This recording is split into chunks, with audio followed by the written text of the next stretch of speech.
Well, the agriculture sector grew by 13.80% year-on-year in nominal terms in the fourth quarter of 2019, showing a decline of 4.78% points from the same quarter of 2018. When compared to the preceding quarter's growth rate of 14.88%, the fourth quarter 2019 rate represented a decline of 1.07% points. In terms of sector contribution to GDP, agriculture contributed 23.38% to nominal GDP in the fourth quarter of 2019, higher than the rates recorded for the fourth quarter of 2018, but lower than the third quarter of 2019, which recorded 23.08% and 25.88% respectively. Now, the full year 2019 contribution stood at 22.12%. That's higher than the 21.43% recorded in 2018. And in real terms, the agricultural sector in fourth quarter 2019 grew by 2.31%. That's year-on-year, a decrease by 0.14% points. Joining us now to look at the sector is an agricultural economist at the Federal University of Agriculture, Abeokuta, Professor Bola Okuneye. Professor Okuneye, thank you for being on the show. Am I seeing you for the first time this year? Happy New Year. Happy New Year. Okay, all right, we're having the issue of this, yes. the coronavirus. Right. And here we are talking about agriculture. I was talking to a doctor yesterday, and she says that this coronavirus is traced first from an animal, an unidentified animal. Just wondering, what's your take on this, and do you think this would possibly have any implication for Nigeria's agriculture sector? Firstly, it has not been properly established by World Health Organization that the coronavirus really started arising from contact with an animal. If it is, it should be a wild animal. And if it's a wild animal, it may have effects on the environment, but will not seriously affect agriculture. Because in agriculture, we deal basically with livestock, which are domesticated animals, and maybe fisheries, snails. But since they are really unknown animals, then it's not likely that it's going to be those animals that we rear here in Nigeria. And so in the case of Nigeria, it will not really affect us, or if at all it will be insignificant. Two, it shows the importance of treating animals well. It shows the importance of managing animals well. And that means if you really manage animals well in the area of livestock, in the area of fisheries, in the area of wild animals, then it can increase the GDP of agriculture to any country. You are just mentioning that it grew just 2.3%. And if you look at the issue of food availability vis-a-vis the growth of food, you compare with that of the growth of the population, which is about 2.83% in Nigeria, it means that we have a lot more to do to take care of our animals. And it means that we should concentrate really very seriously in taking care of livestock in this country. All right, that brings me to another interesting aspect of that GDP numbers, looking at the breakdown. Right. That shows that forestry actually slowed, and then what livestock that you talked about contracted. Now, why is that? Why is it that the segments that should have benefited from, we had the border closure, right, they are not responding positively to this? The issue of environmental degradation is key in the area of livestock. We have deforestation, desertification, and given the climate change, the various crops that should have been really made available to them in fact, are declining. That was the point the doctor raised, that, humans are beginning to encroach into some of those places that you have those animals that are supposed to be there. Right. As you're talking about climate change, yes, we're talking about degradation, yes, and all that. Yes. Well, in the case of Nigeria, we have animals as major causes of desertification. About 60% could be attributed to the issue of a sheep, goat, cow rearing. And with the level of climate change now occurring, people have been moving down to the south, not only from the northern part of the country, but also from Niger, from Mali. And we individuals have also been expanding, given the rapid population growth. And that means that we really need to manage very well, increase the productivity of the existing animals that we have, rather than just moving from one place to the other. If you can increase the productivity, a cow can really generate so much kilograms of meat, so much liters of milk. So we need to put in some scientific touch in terms of technological changes to really make sure that we don't just move too widely.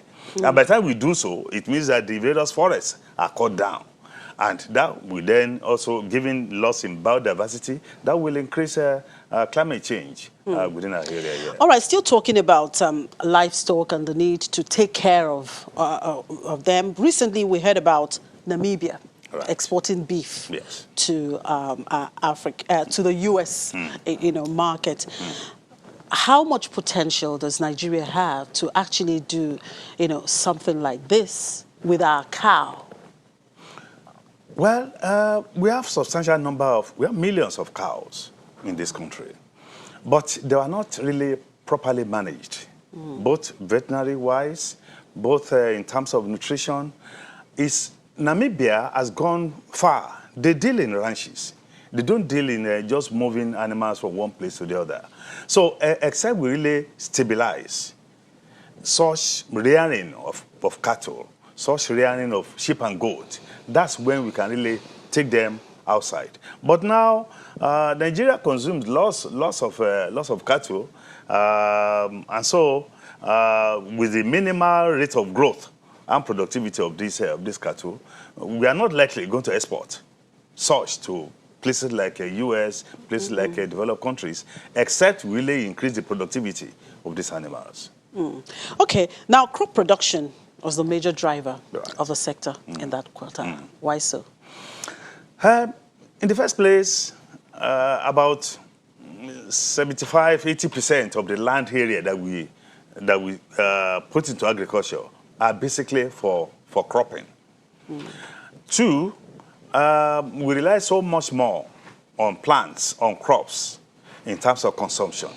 And so people then try to cultivate more crops than rearing the animals. We believe that in the southern part of the country, the people that really are highly knowledgeable in the area of animal rearing are from the northern part of the country. And so even some of us that have some farms, we normally employ people over there. And so we concentrate so much more on the area of the issue of crops. And furthermore, the southern part of the country, they are too exposed to certain diseases for those animals. And so we don't really do much rearing of the animals here in the south, given the humid nature of our climate here. But we can engage in mixed farming. We can engage in combining not only the crops, but also the animals, the fisheries, if there's a proper enterprise combination being put in place. And it generates lots of money. For instance, if you have a ranch and you have so many cattle there are various droppings are useful in terms of organic fertilizer. You can easily do the dairying, if they are really limited. And it will increase the level of productivity and the GDP of agriculture. Okay, let's look at some of the drives and policies that the central bank seem to be coming up with. Recently, of course, we talked about the restriction of dairy companies from accessing forex, except for 6 companies. So how much do you think this would actually help in the central bank's backward integration policy that they are talking about? I must commend the Central Bank of Nigeria for the various policies they have come up with. I must commend them that they have really intervened, very reasonably well to really lift up agriculture. Look at the Anchor Borrowers Program that started 2015. that Kebbi State and Lagos State led to partnering and they're producing rice. Look at those policies that minimizes the risk. We call it NISA, Nigeria Incentive-Based. Yes. So and so many others, like the ACGSF, so many others. With this, if they can really be properly implemented, and the various state governments are really committed to it, and they don't play politics with it, it will really transform the Nigerian agriculture to a higher level.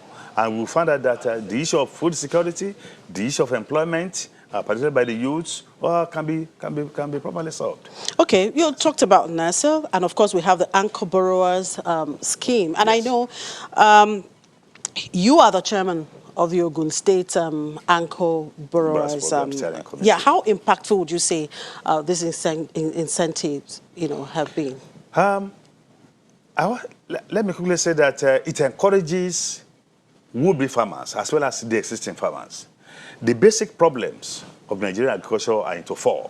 The issue of not having capital, the issue of not getting the off-takers where they increase their level of production, the issue of even technology. And so this is being narrowed down using the Anchor Borrowers program. Now, if you look at Anchor Borrowers program, you have off-takers. By the time you get the off-takers in place, they say, oh, they will need cassava, they will need rice. And so there's already made market there. So the various farmers we then key into it. But how can they key into it without much money? They then put out the money at a very low rate, 9%. And with that, there can be improved in technological know-how, there will be improved in level of production, and we have those people that will buy them. And so it becomes easy to now grow this. But there are certain constraints therein, like the issue of herds, the herdsmen. They discourage would-be crop farmers, except there's also a separate plan for the herdsmen in terms of ranching that they don't need to have their cattle here and there, but to be put in place so that the cassava that farmers have planted are seen to be safe, that the rice they are planted are seen to be safe. And I'm sure that the CBN will look at ways of achieving this. All right. So, what is your outlook for the sector, given some of these policies and incentives by the federal government? I foresee a rapid growth in agricultural development in this country if these various policies are properly tied up and supporting policies are there to encourage the achievement of the goals. For instance, the issue of power is key in terms of storage, in terms of processing. The issue of security is important. By the time all these are tidy up, I foresee rapid growth.